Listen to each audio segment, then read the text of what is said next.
Hello and welcome to all of you MST academy में एक बार फिर आप सभी का स्वागत है। मैं हूं निशांत कोरी और आज फिर एक बार आप लोगों के लिए लेके आया हूं फाइनेंशियल अवेयरनेस से रिलेटेड एक और वीडियो। तो हमने लास्ट टाइम पढ़ा था कि जो बैंकिंग का सिस्टम है वो कैसा होता है। ठीक है ना, हमने लास्ट टाइम पढ़ा था इलेक्ट्रॉनिक बैंकिंग के माध्यम से वो कितने टाइप्स के होते हैं, है ना। Tele banking, PC banking, payment tele banking, mobile banking, direct deposit, ये सब हमने कल चीज़ें पढ़ा था। लास्ट टाइम पढ़ा था इंडियन फाइनेंशियल नेटवर्क के बारे में।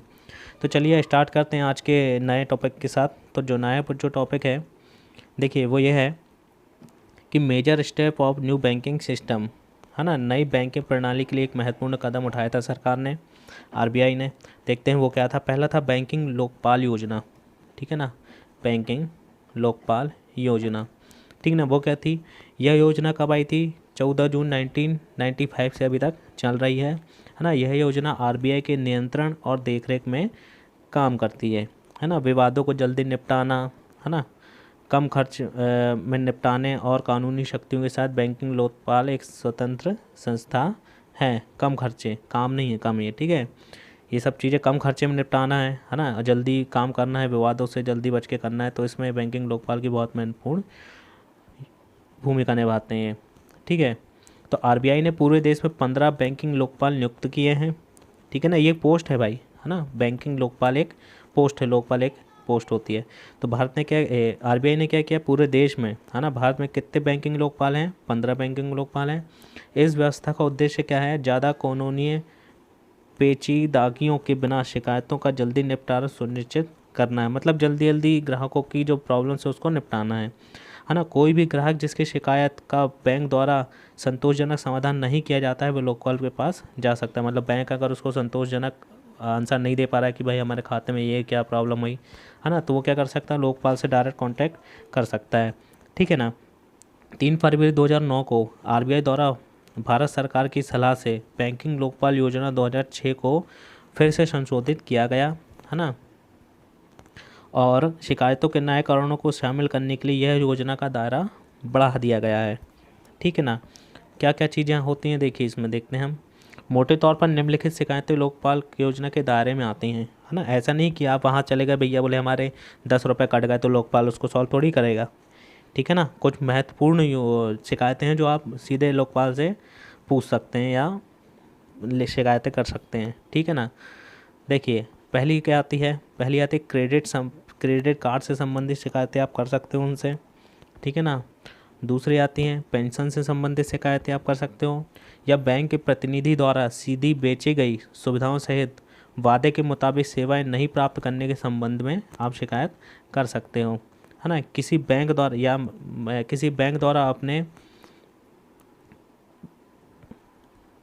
द्वारा अपनाए गए होगा, ठीक है, अपनाए गए उचित व्यवहार कोड का पालन ना करने के संबंध में आप शिकायत कर सकते हो, है ना। तीसरा पॉइंट ये कहता है कि मतलब अगर किसी ने आपको पॉलिसी बेची है ना, और बोला भाई ऐसे ऐसे इतना इतना ये मिलेगा, वो वादे से मुकर रहा है, तो आप लोकपाल से शिकायत कर सकते हो भाई हमको ये बताया गया था, ये तो हमको मिला ही नहीं रहा है चीप फैसिलिटी, ठीक है ना। ये सब चीज़ें आप उससे डिस्कस कर सकते हो, ठीक है। अब देखिए कुछ योजना आती हैं, है ना। तो पहली योजना हम देख लेते हैं, एक वो महत्वपूर्ण योजना है इंद्रधनुष योजना। तो इसमें क्या हुआ था? पब्लिक सेक्टर के बैंकों के कामकाज को बेहतर बनाने के लिए, ठीक है ना, बेहतर बनाने के लिए क्या किया गया था? इन्हें प्राइवेट सेक्टर बैंकों के इक्विवेलेंट लाने के लिए इंद्रधनुष योजना 2005 में क्या की गई थी?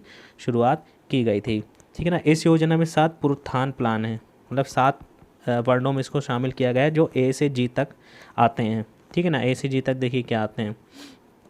ए से आता है अपॉइंटमेंट्स, है ना। बी से बैंक्स बोर्ड ऑफ ब्यूरो, सी से आता है कैपिटलाइजेशन, डी से आता है डिस्ट्रेसिंग, ई से आता है एम्पावरमेंट, है ना। और एफ से आता है फ्रेमवर्क फॉर अकाउंटेबिलिटी, और जी से आता है गवर्नेंस रिफॉर्म, है ना। तो ये क्या किया गया है? इनको 7 वर्णों में शामिल किया गया, ए से लेके कहाँ तक? जी तक। ये क्या है? इंद्रधनुष योजना है। इंद्रधनुष मतलब 7 कलर होते हैं, इसलिए इसको 7 पार्ट में डिवाइड किया गया है, ठीक है ना।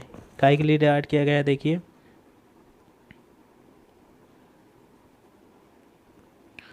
प्राइवेट सेक्टर बैंकों को कामकाज के लिए बेहतर बनाने के लिए, है ना। इन्हें प्राइवेट सेक्टर के बैंकों के साथ इक्वलेंट, है ना, मतलब इक्वल करने के लिए दोनों को किया गया है, ठीक है ना। ठीक है, ये आती हैं आपके, है ना, side point. Appointment bank board of bureau, capitalization, destressing, empowerment और फ्रेमवर्क फॉर अकाउंटेबिलिटी और गवर्नेंस ऑफ जी, ठीक है ना। देखिए इसमें नेक्स्ट आता है मुद्रा। मुद्रा लोन आपने सुना होगा ना। मुद्रा का फुल फॉर्म क्या आता है? Micro units development refinance agency. Micro units development refinery agency, क्या है इसका full form? Micro unit development refinance agency, ठीक है। मुद्रा बैंक है ये, ठीक है ना। अब देखिए इसमें हुआ क्या, मुद्रा बैंक की घोषणा 2015 के बजट में की गई थी। इसके लिए 20,000 करोड़ का कोष निर्धारित किया गया था और इसमें 3,000 करोड़ रुपए की ऋण गारंटी की घोषणा की गई थी, ठीक है ना। इसका बजट कितना था? 20,000 करोड़ का था, है ना। उसमें कितना लोन की गारंटी निर्धारित की गई थी? 3,000 करोड़ की गारंटी की घोषणा की गई थी, ठीक है। बैंक मुद्रा प्रधानमंत्री मुद्रा योजना के जरिए सूक्ष्म वित्त संस्थाओं की पुनर्वित्तीय करेगा। कर्ज देते समय SC/ST को प्राथमिकता दी जाएगी, है ना। इन उपायों से युवक, शिक्षित तथा कौशल प्राप्त श्रमिकों का आत्मविश्वास बढ़ेगा, ठीक है ना। जो पहली पीढ़ी के उद्यमी बनने की आकांक्षा रखते हैं, साथ ही इसमें वर्तमान उद्यमी भी शामिल होकर गतिविधियों का विस्तार करने का प्रावधान कर सकते हैं, ठीक है ना। मतलब इसमें एक प्रकार से ये समझिए कि लोन मिलेगा किसको? जो हमारे युवा वर्ग के लोग हैं। इसमें सबसे जो इम्पोर्टेंस किसको दी जाएगी? प्रायोरिटी SC/ST लोगों को प्रायोरिटी दी जाएगी। तो देखिए कैसे कैसे लोन आते हैं मुद्रा में। 3 प्रकार के लोन आपको दिए जाते हैं, शिशु, किशोर और तरुण। शिशु जो लोन दिया जाएगा वो कितना तक रहेगा? 50,000 तक रहेगा, ठीक है ना। 50,000 से, ये 50,000 है भाई, 5 लाख लिखा है, ठीक है, ये सेकंड वाला। तो 50,000 से 5 लाख तक का कौन सा लोन मिलेगा? उसको कहेंगे किशोर, ठीक है ना। और 5 लाख से 10 लाख तक का जो लोन मिलेगा उसे क्या कहा जाएगा? तरुण लोन, ठीक है। तो मुद्रा लोन कितने प्रकार के से दिया जा सकता है? शिशु, किशोर और तरुण। शिशु में 50,000 रुपये तक, 50,000 से 5 लाख तक किशोर, और 5 लाख से 10 लाख तक का तरुण लोन दिया जाएगा आपको, ठीक है ना। यह हो गया आपका मुद्रा एजेंसी या मुद्रा बैंक, ठीक है। Micro units development refinance agency, इसको क्या कहा जाता है? मुद्रा लोन, ठीक है ना, या मुद्रा बैंक बोल सकते हैं। चलिए नेक्स्ट देखते हैं, बहुत ही इंपॉर्टेंट है, स्मॉल फाइनेंस बैंक्स क्या होते हैं, है ना। Payment and small finance bank क्या होते हैं, ठीक है। तो देखिए पेमेंट बैंक क्या होते हैं, पहले ये देख लीजिए कि 2013 में RBI ने पेमेंट बैंक के लिए एक कमेटी बनाई, है ना, एक डिस्कशन पेपर जारी किया, जिसके बाद नचिकेत मोर कमेटी का गठन किया गया, कायम में स्मॉल फाइनेंस बैंक और पेटीएम बैंक के थ्रू, ठीक है ना, के लिए। तो पेमेंट बैंक 2013 में RBI ने पेमेंट बैंक के लिए डिस्कशन पेपर एक जारी किया था, जिसके बाद कौन सी कमेटी बनी थी? नचिकेत मोर कमेटी का गठन किया गया था, ठीक है ना। और 20 अगस्त 2015 को 11 कंपनियों को पेमेंट बैंक का लाइसेंस जारी किया था। 20 अगस्त को क्या हुआ था? 11 कंपनियों को पेमेंट लाइसेंस बैंक जारी किया था। पेमेंट बैंक समझ रहे हैं ना, ऑनलाइन बैंकिंग जो चलती है, समझ रहे, एयरटेल, वोडाफोन, ये सब चला रहे हैं, रिलायंस वगैरह, ठीक है। तो इसमें कौन सी कंपनियाँ थी? देखिए एयरटेल थी, वोडाफोन थी, आदित्य बिरला ग्रुप थी, चोलामंडलम, टेक महिंद्रा, रिलायंस और डाक विभाग, और भी कई कंपनी थी, ठीक है। ये मेन कंपनी थी आपकी, ठीक है। इसमें होता क्या था? पेमेंट बैंक के थ्रू आप क्या कर सकते थे? 1 लाख तक की राशि जमा कर सकते थे, ठीक है ना।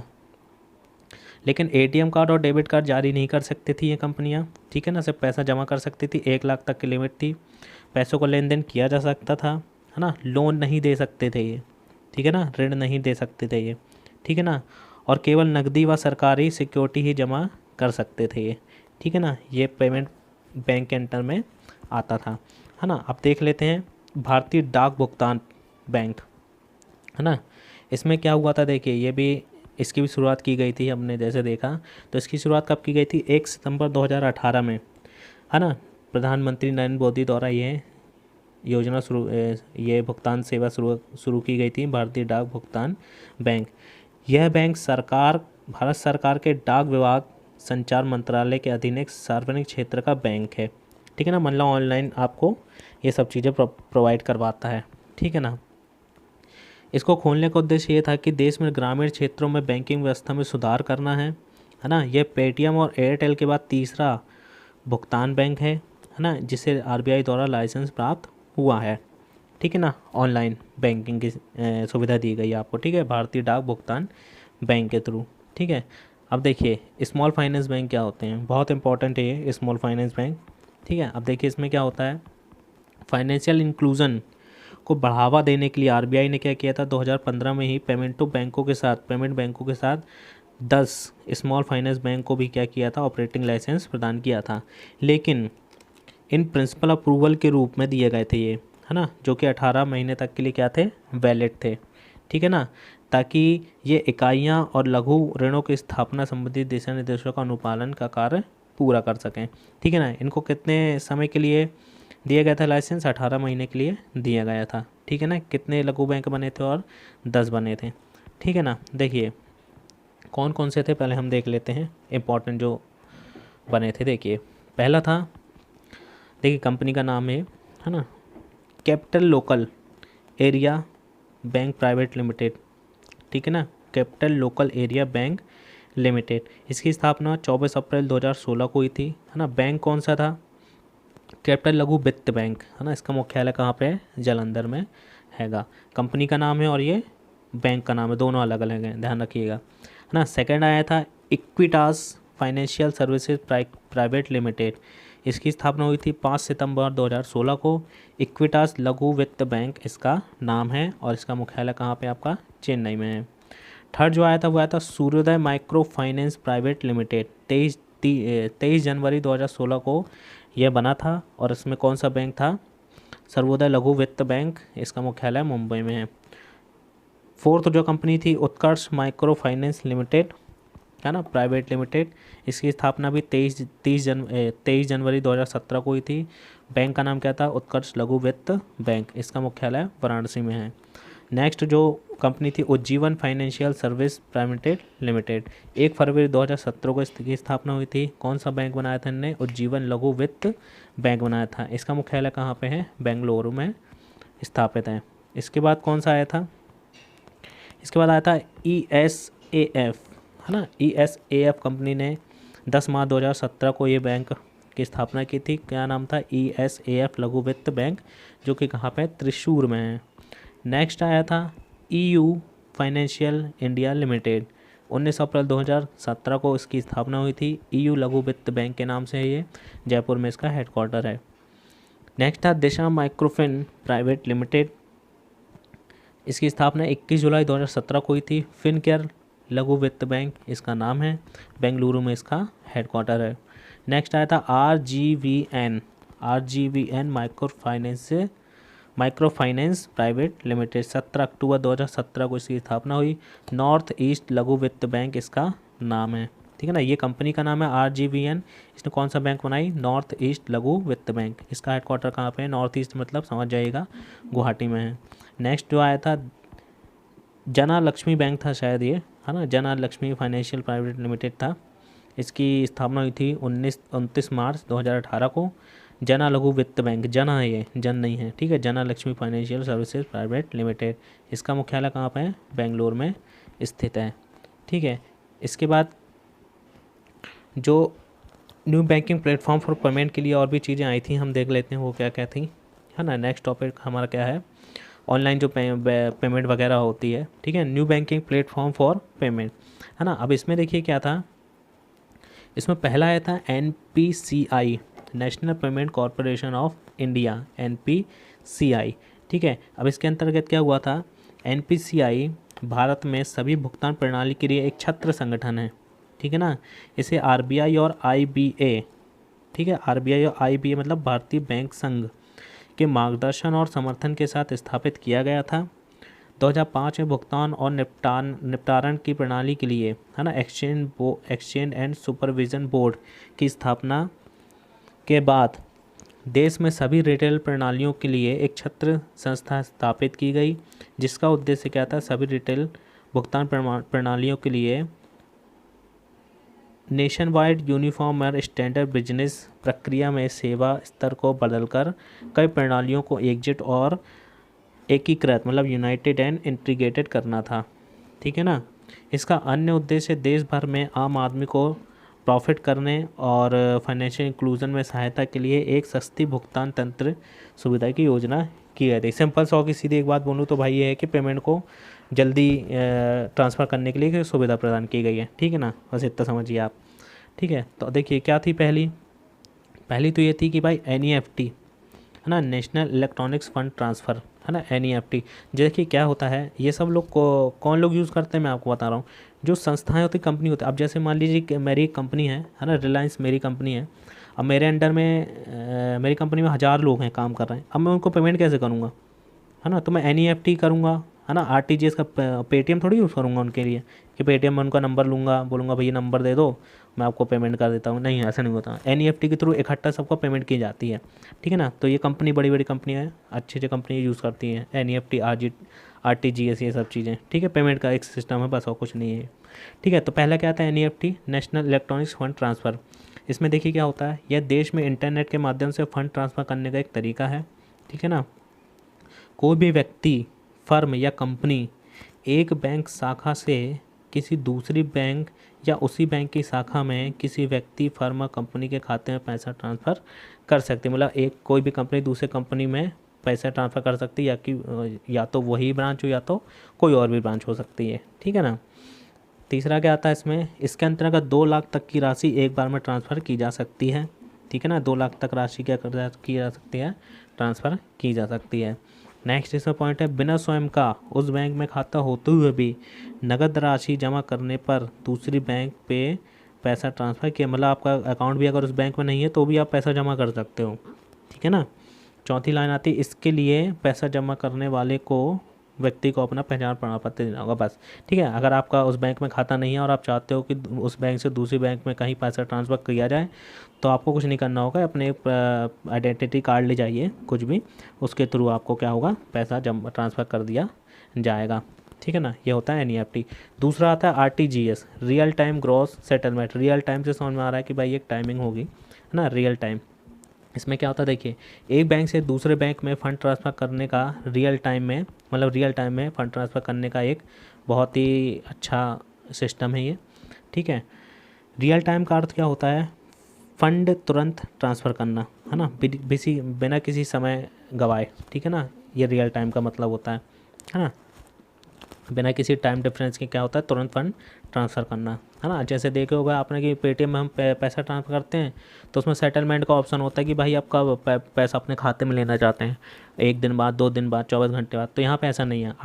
RTGS में क्या होता है, तुरंत पैसा ट्रांसफ़र होगा, कोई टाइम का डिफरेंस नहीं होगा उसमें, ठीक है। और ग्रॉस सेटलमेंट का अर्थ होता है किसी अन्य ट्रांजेक्शन के साथ RTGS का कोई लिंक नहीं होता है, याद रखिएगा, ठीक है ना। किसी अन्य ट्रांजैक्शन के साथ RTGS का कोई लिंक नहीं होता, डायरेक्ट होता है ये, हाँ, RTGS से डायरेक्ट होता है। ऐसा नहीं कि भाई हम पेटीएम के थ्रू यहाँ से कर रहे हैं, ठीक है ना।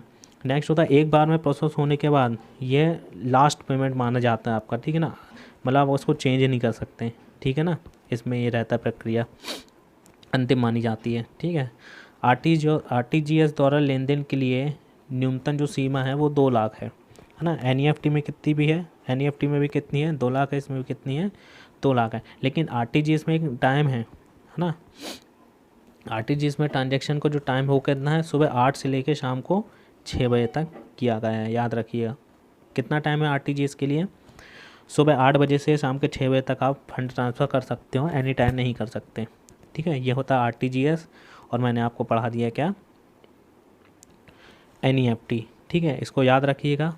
अब देखिए नेक्स्ट जो आता है उसे बोलते हैं मोबाइल वॉलेट, है ना। कई कंपनियों ने मोबाइल वॉलेट निकाला है, ऐप निकाला है, उसे देख लेते हैं क्या होता है ये, ठीक है। यह एक प्रकार की, ये भी एक भुगतान सेवा है, ठीक है ना। व्यवसाय और मोबाइल उपकरणों के जरिए धन प्राप्त कर सकते हैं और क्या कर सकते हैं, भेज सकते हैं, है ना, मोबाइल के जरिए। यह ई-कॉमर्स मॉडल का ही एक रूप है, ठीक है ना, जिसे मोबाइल उपकरणों के साथ उनकी सुविधाएं और आसानी से पहुंचने के कारण के लिए डिज़ाइन किया गया है, ठीक है भाई, ठीक है। पहला आता है देखिए पैसा पोर्टल, ठीक है ना। पैसा पोर्टल एक सरकार ने, भारत सरकार निकाला है, उसके लिए हम देख लेते क्या होता है। PAISA means portal for affordable credit and interest subvention access, है ना। ये किसने लॉन्च किया, भारत सरकार ने लॉन्च किया पैसा पोर्टल, ठीक है, याद रखिएगा। यह योजना दीनदयाल अंत्योदय योजना के अंतर्गत लाभार्थियों को बैंक लोन पर ब्याज अनुदान प्रसंस्करण के लिए एक केंद्रीकृत इलेक्ट्रॉनिक मंच है। ठीक है ना, लोन के लिए ये योजना शुरू की गई, किसके अंतर्गत? दीनदयाल अंत्योदय योजना के अंतर्गत। ठीक है ना। अब इसमें देखिए, वेब मंच को इलाहाबाद बैंक द्वारा डिजाइन किया गया और विकसित किया गया है, जो एक प्रमुख सार्वजनिक क्षेत्र का बैंक है। ठीक है ना। इसमें देखिए कौन कौन सी और आती, मैंने शायद आपको लिखवाया नहीं है। चलिए मैं आपको नेक्स्ट क्लास में आपको बता दूंगा कि कौन से बैंक ने कौन सी सेवा प्रदान की है। तो अभी के लिए thank you so much to all of you. मिलते हैं एक नई वीडियो के साथ कल फिर, और वीडियो को देखते रहिए, लाइक करते रहिए, शेयर करते रहिए अपने दोस्तों को, ताकि ज़्यादा से ज़्यादा लोगों तक ये वीडियो पहुंच सके। Thank you so much to all of you.